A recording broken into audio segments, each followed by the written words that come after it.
one family stayed here at the church. Was here for about 2 weeks, sleeping in the church, showering in the church.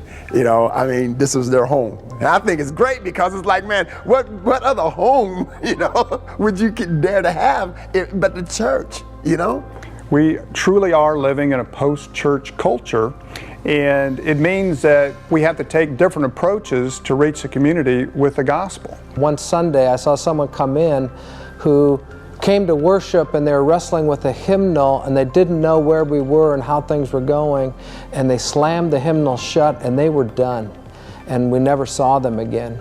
And I began to see that how we did ministry was starting to get in the way of really what God was doing to bring people, and that maybe there are some changes we needed to bring in order to reach the people that God was seeking to bring and the people of our community. There's a whole lot of folks out in the community I'm never going to get to know.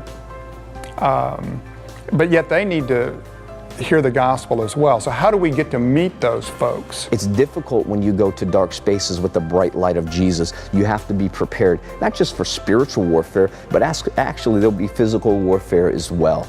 And so what I tell people is get in your community, find out what's already happening. Do you have a festival? Do you have an event? Something you could come in and just partner with the community and love people.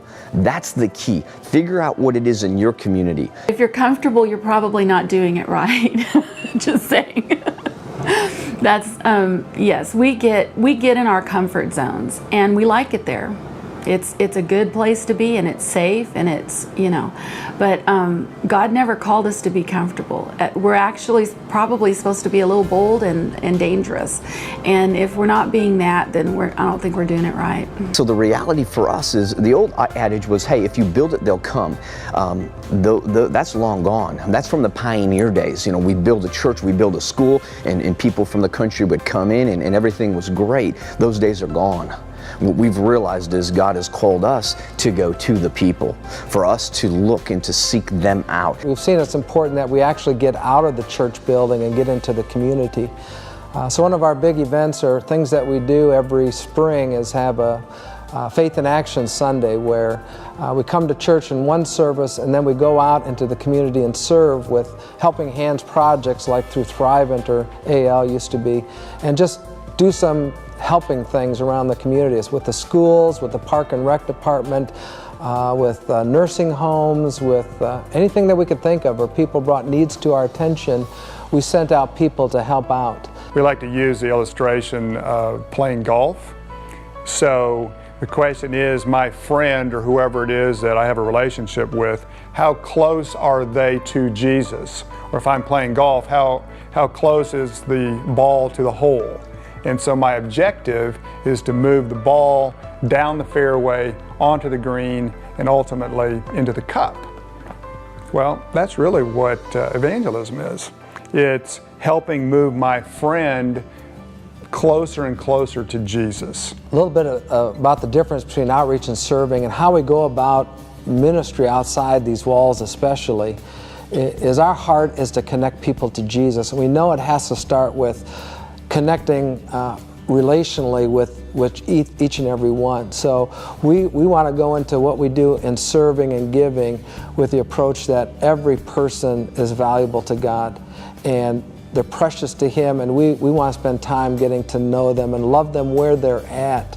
So there's a whole spectrum of ways to do outreach, starting with the individual, my relationship with another individual, then service projects where we just get out into the community and show that we care about people, and maybe build a relationship with somebody that way, to very organized church activities that anybody can get involved with.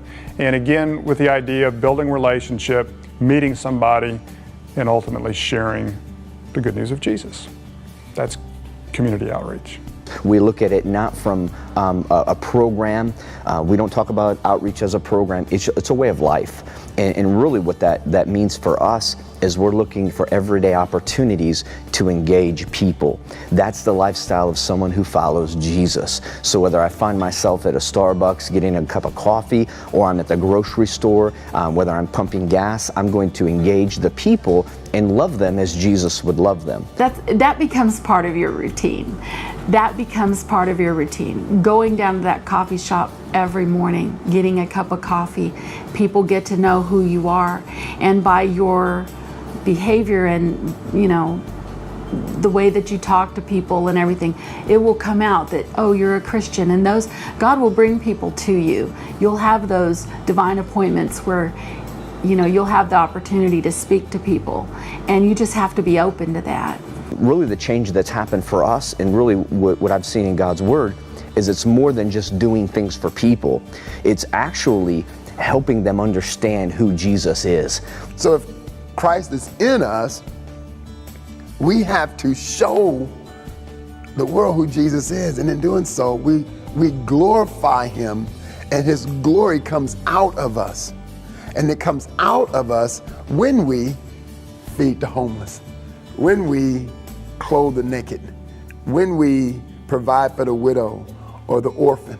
You see, we glorify him, and we shower people with his glory when we do those things. So we're not driven by works. We're driven by Jesus. What we want to have happen is for God's vision, his mission for the community, to become clear to the congregation and then lived out in that local community, with the bottom line, more people go to heaven.